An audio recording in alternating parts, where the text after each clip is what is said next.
5 Little Peppers and How They Grew by Margaret Sidney. Dedication. To the memory of my mother, wise in counsel, tender in judgment, and in all charity, strengthful in Christian faith and purpose, I dedicate with reverence this simple book. Chapter 1. A Home View.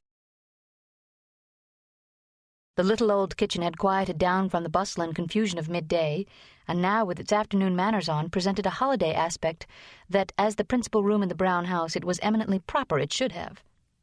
It was just on the edge of the twilight, and the little Peppers, all except Ben, the oldest of the flock, were enjoying a breathing spell, as their mother called it, which meant some quiet work suitable for the hour. All the breathing spell they could remember, however, poor things, for times were always hard with them nowadays, and since the father died when Phronsie was a baby, Mrs. Pepper had had hard work to scrape together money enough to put bread into her children's mouths and to pay the rent of the little brown house. But she had met life too bravely to be beaten down now. So with a stout heart and a cheery face, she had worked away day after day at making coats and tailoring and mending of all descriptions. And she had seen with pride that couldn't be concealed her noisy, happy brood growing up around her and filling her heart with comfort, and making the little brown house fairly ring with jollity and fun. Poor things, she would say to herself. They haven't had any bringing up. They've just scrambled up. And then she would set her lips together tightly and fly at her work faster than ever. I must get schooling for them some way, but I don't see how. Once or twice she had thought, now the time is coming, but it never did, for winter shut in very cold, and it took so much more to feed and warm them that the money went faster than ever.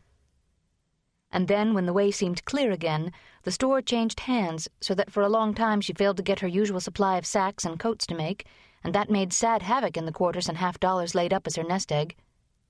But, well, it will come sometime, she would say to herself, because it must. And so at it again she would fly, brisker than ever. To help Mother was the great ambition of all the children, older and younger. But in Polly's and Ben's souls the desire grew so overwhelmingly great as to absorb all lesser thoughts. Many and vast were their secret plans by which they were to astonish her at some future day, which they would only confide, as they did everything else, to one another. For this brother and sister were everything to each other and stood loyally together through thick and thin. Polly was 10 and Ben 1 year older, and the younger 3 of the 5 Little Peppers, as they were always called, looked up to them with the intensest admiration and love. What they failed to do couldn't very well be done by anyone. "Oh, dear," exclaimed Polly as she sat over in the corner by the window helping her mother pull out basting threads from a coat she had just finished, and giving an impatient twitch to the sleeve. "I do wish we could ever have any light, just as much as we want." "You don't need any light to see these threads," said Mrs. Pepper, winding up hers carefully on an old spool as she spoke. "Take care, Polly, you broke that. Thread's dear now." "I couldn't help it," said Polly vexedly. "It snapped. Everything's dear now, it seems to me. I wish we could have, ever and ever so many candles, as many as we wanted. I'd light them all, so there, and have it light here one night anyway." "Yes, and go dark all the rest of the year, like as anyway," observed Mrs. Pepper, stopping to untie a knot. "Folks who do so never have any candles," she added sententiously. "How many d'you have, Polly?" asked Joel curiously, laying down his hammer and regarding her with the utmost anxiety. "Oh, 200, said Polly decidedly. "I'd have 200 all in a row." 200 candles, echoed Joel in amazement. "My wockety, what a lot!" "Don't say such dreadful words, Joel," put in Polly nervously, stopping to pick up her spool of basting thread that was racing away all by itself. "'Tisn't nice." "'Tisn't worse, then, to wish you'd got things you haven't," retorted Joel. "I don't believe you'd light 'em all at once," he added incredulously. "Yes, I would, too," replied Polly recklessly. 200 of 'em, if I had a chance. All at once, so there, Joey Pepper." "Oh," said little Davy, drawing a long sigh. "Why, 'twould be just like heaven, Polly, but wouldn't it cost money, though?" "I don't care," said Polly, giving a flounce in her chair, which snapped another thread. "Oh, dear me, I didn't mean to, Mammy. Well, I wouldn't care how much money it cost. We'd have as much light as we wanted, for once. So." "Mercy," said Mrs. Pepper. "You'd have the house afire. 200 candles. Who ever heard of such a thing?" "Would they burn?" asked Phronsie anxiously, getting up from the floor where she was crouching with David, overseeing Joel nail on the cover of an old box. And going to Polly's side, she awaited her answer patiently. "Burn?" said Polly. "There, that's done now, Mamsie dear." And she put the coat, with a last little pat, into her mother's lap. "I guess they would, Phronsie pet." And Polly caught up the little girl and spun around and around the old kitchen till they were both glad to stop. "Then," said Phronsie as Polly put her down, and stood breathless after her last glorious spin, "I do so wish we might, Polly. Oh, just this very 1 minute."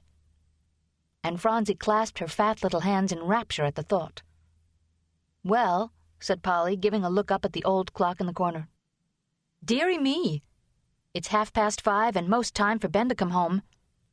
Away she flew to get supper.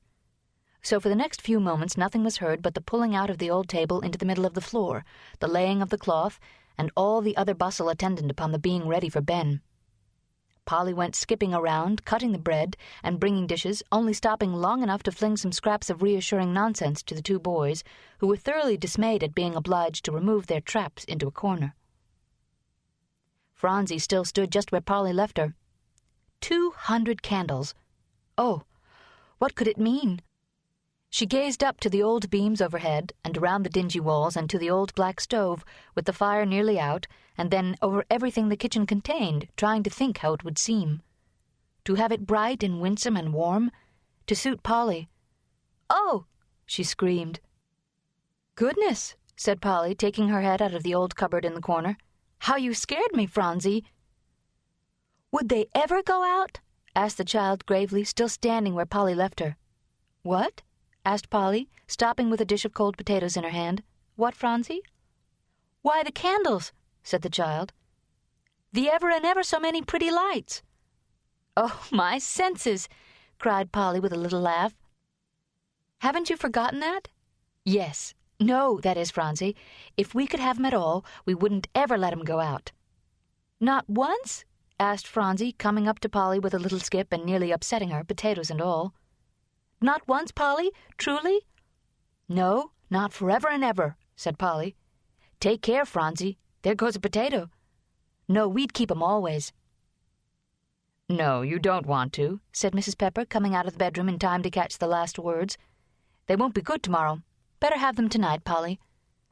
"Ma'am," said Polly, setting down her potato dish on the table and staring at her mother with all her might. "Have what, Mother?" "Why, the potatoes, to be sure," replied Mrs. Pepper. "Didn't you say you better keep them, child?" "'Twasn't potatoes at all," said Polly with a little gasp. "Dear me!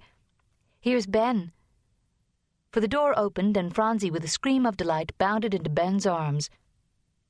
"It's just jolly," said Ben, coming in, his chubby face all aglow and his big blue eyes shining so honest and true. "It's just jolly to get home. Supper ready, Polly?"